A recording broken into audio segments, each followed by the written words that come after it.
Alam ba ni PRRD ang mga... Hindi ko sinabi, huwag ninyong banggitin sa kanya.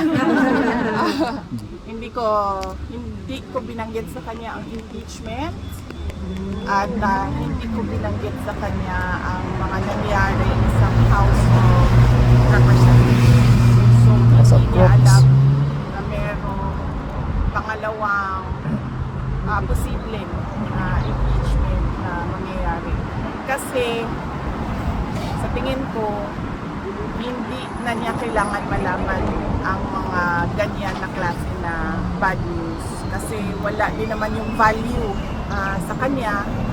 Nandoon naman siya sa loob. Ang mangyayari lang doon ay mag-iisip siya.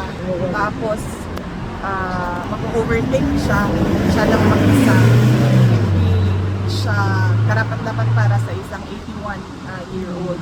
Dapat ang alam lang niya ay yung mga happy na mga bagay. Lalo pati nag-iisip tayo na baka nga dyan siya bawian ng buhay sa loob. No? Dyan siya mamamatay sa loob ng detention. So dapat yung maalala niya at naiisip niya ay yung mga masasayang bagay. Hindi yung mga kalokohan, korupsyon at abuso ng mga congressman at iba pang politiko kasama na ang administration.